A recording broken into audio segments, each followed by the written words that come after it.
বিসমিল্লাহির রহমানির রহিম। সম্মানিত দেশবাসী, যারা গণতন্ত্রের পক্ষে কথা বলতেছে তাদের বংশ ধ্বংস করে ফেলাবে এরকম হুমকি দিয়েছে আওয়ামী ক্যাডার পুলিশেরা। আপনারা তাদের প্রতিটা ছবি, প্রতিটা গুন্ডার ছবি এখন ফেসবুকে এসে গেছে। তারা যেহেতু আমাদের বংশ ধ্বংস করার কথা বলতেছে, কিন্তু তারা তো কুত্তার বংশ কি আমরা ধ্বংস করতে পারি না? নিশ্চয় পারবো।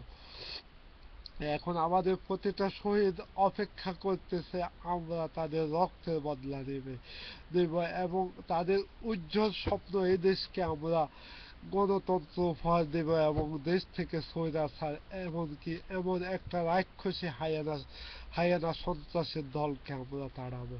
কিন্তু তাদের স্বপ্ন আমরা বৃথা যেতে দেব না, আমরা অবশ্যই তাদের আশা পূরণ করব। আমরা এখন প্রতিটা শহীদের বিচার করব, কিন্তু তারা যেহেতু আমাদের প্রতিটা এক একটা সন্ত্রাসী শত শত মানুষকে হত্যা করেছে, কিন্তু ওদের বংশটাকে আমরা ধ্বংস করতে পারবো না, ওদেরকে অবশ্য আমরা কাটাতে পারবো। ওরা যেহেতু জনগণের জীবন কেড়ে নেয়, তাদের মাঝে তাদের ফ্যামিলি কাউকে কোনো জীবন আমরা কেড়ে নিতে পারবো না, আমরা পারবো। সম্মানিত দেশবাসী, আপনারা কঠোর হন, আপনারা আর লুট এবং ধর্ষণের শিকার হয়েন না। আপনারা প্রতিবাদ করুন এবং দেশ এবং জাতিকে রক্ষা করার জন্য সবাই আগিয়ে যান, তীব্র আক্রমণ করেন, ঝাঁপিয়ে পড়ুন সন্ত্রাসের উপর, তাদের বিচার করুন।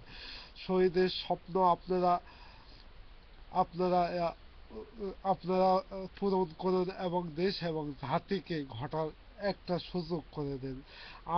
আমরা আজকে 2014-15 সালে উন্নত সময় এইভাবে একদল সন্ত্রাস ডিজিটাল আকারে আমাদেরকে লুণ্ঠরাজ করে যাবে, আমরা সহ্য করবো না। সম্মানিত দেশবাসী, আপনারা দেখুন আজকে দেশনেত্রী বেগম খালেদা জিয়ার বাড়িতে খাওয়ার বন্ধ করে দেওয়া হয়েছে। কি কি নিষ্ঠুর, কি ডিজিটাল আকারে তারা কি না করতে পারে, তারা সবই করতে পারে।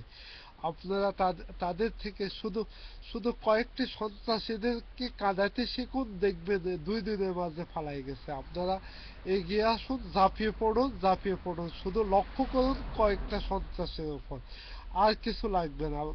তাদের মাত্র সন্ত্রাসী গ্রেড ওয়ান সন্ত্রাসী মাত্র সর্বোচ্চ 100-র বেশি হবে না। আপনারা 100 লোকের উপর আক্রমণ করুন, দেখবেন তারা ফালাইবার জায়গা আর পাচ্ছে না।